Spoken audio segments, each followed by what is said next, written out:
Hello student, अब हम पढ़ते हैं अशोक के अभिलेख।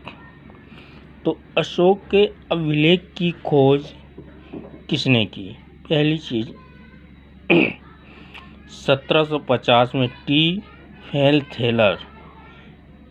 फैन थेलर ने अशोक की अभिलेखों की खोज की थी। जो पहला अभिलेख कहाँ मिला था? दिल्ली और मेरठ में। जिसकी इन्होंने खोज की अशोक के अभिलेखों की, वो दिल्ली और मेरठ में मिला। दिल्ली और मेरठ की किसने खोज की? टी फैन थेलर ने। इसे पढ़ा किसने सर्वप्रथम? तो 1837 में जेम्स प्रिंसेप ने इससे पढ़ा था। कौन सा पढ़ा था? टोपरा का जो अभिलेख था। देखिए, खोज किसने की? टी फैन थेलर ने। कब की? 1750 में। पढ़ा किसने? James Prinsep. टोपरा का अभिलेख पढ़ा था। अच्छा, भाषा कौन कौन सी थी? भाषा और लिपि में अंतर था। देखिए, भाषा कौन थी? प्राकृतिक भाषा या मगधी, इसी को हम मगधी भाषा बोलते हैं। लिपि ब्राह्मी लिपि, खरोष्टी, आरमेइक, ग्रीक और यूनान, ये लिपियाँ थीं। अधिकतर जो लिपि भारत में मिली वो कौन सी थी? ब्राह्मी लिपि। जो खरोष्टी है वो पाकिस्तान के अभिलेखों में पाई गई। आरमेइक और ग्रीक या यूनान, ये अफगानिस्तान में पाई गई। अब अशोक के अभिलेखों में किन किन चीज़ों की जानकारी प्राप्त होती है, मतलब क्या क्या मिलता है अब अशोक के अभिलेखों में? तो पहली चीज़, साम्राज्य का विस्तार, धर्म और प्रशासन। मैंने आपको जब प्रशासन आपको पढ़ाया था तो मैंने आपको बताया था कि उसने अपने धर्म को प्रशासन के कार्यकारिणी से जोड़ दिया था अशोक ने, जिससे उसका धर्म भी विख्यात हुआ था।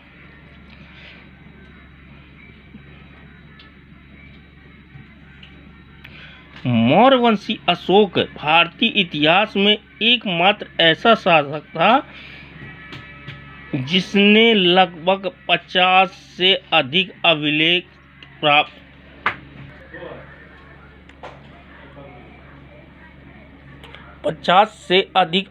प्राप्त हुए हैं। जिन अभिलेखों में दिल्ली मेरठ अभिलेख सर्वप्रथम 1750 में टी फैन थेलर ने खोज की थी, जबकि इन अभिलेखों में पढ़ने में जो सफलता प्राप्त की थी, किसने की थी? जेम्स प्रिंसेप ने की थी, मैंने पाई थी। दिल्ली टोपरा का अभिलेख इन्होंने ही पढ़ा था, जेम्स प्रिंसेप ने। जहां एक और यह अभिलेख अशोक के साम्राज्य का निर्धारण में हमारी मदद करते हैं, वहीं दूसरी ओर इसने धर्म और प्रशासन से संबंधित अनेक जानकारियां प्राप्त होती हैं। इन अभिलेखों का इतना महत्वपूर्ण योगदान है कि D.R. भंडारकर महोदय ने केवल इन्हीं अभिलेखों के आधार पर पूरा अशोक का इतिहास लिख डाला था। इन अभिलेखों का तात्पर्य उन लेखों से है जो शिलालेख, स्तंभ लेख और गुफा लेख तथा ताम्रपत्रों से प्राप्त होते हैं। और अशोक के अभिलेखों का विभाजन कुछ इस प्रकार किया गया है।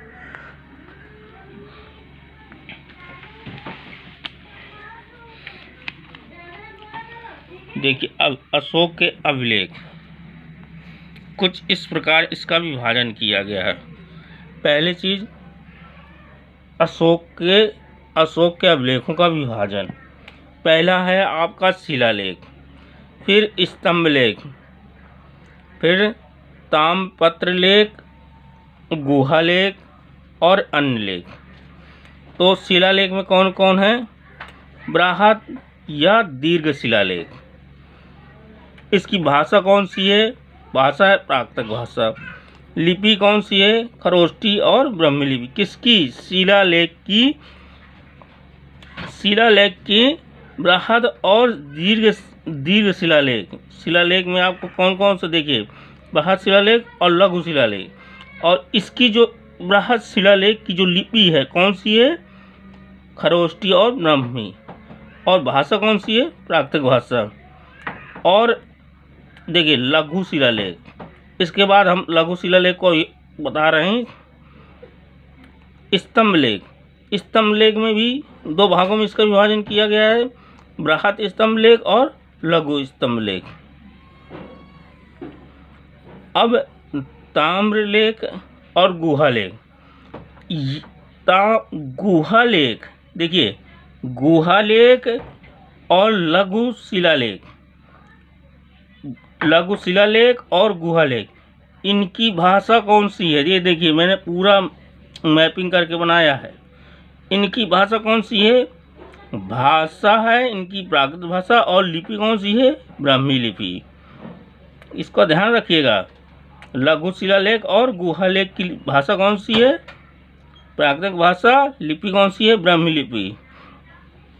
फिलहाल आपके ये बीटीसी में इतना डीपली नहीं पूछा जाएगा कि अशोक का लघु शिलालेख किस में लिखा गया है, ये पूछा जाता है। और भाषा कौन सी है, तो इनका सबका अलग अलग है। या इन लघु शिलालेख या गुहा शिलालेख की क्या इनकी एक ही भाषा है?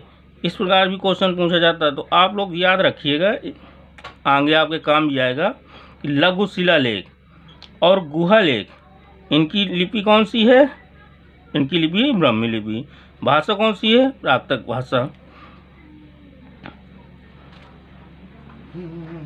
और जो अन्य लेख हैं, सारकुना जो है ये कांधार से मिला है। भाषा कौन सी है? प्राकृतिक भाषा है। लिपि कौन सी है? आर्मेयिक और ग्रीक। इसी कारण इसे द्विभाषी कहा जाता है। कभी कभी पूछा जाता है कि अशोक का द्विभाषी अभिलेख कहाँ पाया गया है? तो अशोक का द्विभाषी अभिलेख कहाँ का है? शेरकुना का, सारेकुना का जो कांधार में मिला है। तो द्विभाषी अभिलेख कहाँ मिला है? सारेकुना में। किस भाषा में है? प्राकृतिक भाषा में। लिपि कौन सी है? आर्मेयिक। और एक क्वेश्चन ये कि तक्षशिला अभिलेख जो मिला है अशोक का, जो तक्षशिला का अभिलेख है, उसमें भाषा कौन सी है? प्राकृतिक भाषा। लिपि कौन सी है? आर्मेयिक। अब ये हो गए बृहद स्तंभ लेख और लघु स्तंभ लेख। ये जो पूरे चारों हैं स्तंभ लेख में बृहद और लघु, ताम्र लेख, गुहा लेख और लघु शिलालेख, इन सारों की भाषा कौन सी है? प्राकृतिक भाषा। और लिपि कौन सी है? ब्राह्मी लिपि। अब हम आते हैं शिलालेख। तो शिलालेख में बृहद शिलालेख ये और इसका, इन सब को मिलाकर भाषा कौन सी बनी? सब में देखिए प्राकृतिक भाषा है, सब में लगभग, इसमें भी है, इसमें भी है और इसमें भी भाषा कौन सी है? प्राकृतिक भाषा है। और इनकी लिपियां चारों की देख लीजिए। लिपि है खरोष्टी, ब्राह्मी, आर्मेयिक, ग्रीक और यूनानी, सब की। तो अशोक पूछा जाता है कि अशोक के अभिलेख किस लिपि में लिखे गए हैं? तो खरोष्टी, ब्राह्मी, आर्मेयिक, ग्रीक, यूनान, चार ऑप्शन दे देते हैं और किसी में एक अलग से डाल देते हैं, कोई दूसरा तो आपसे पूछ लेते हैं। तो इन चीज़ों का ध्यान रखिएगा कि कौन अभिलेख में कौन कौन सी लिपियां मिली हैं। Thank you student. इसके बाद मैं आपको सब डिटेल से ही पढ़ाऊंगा।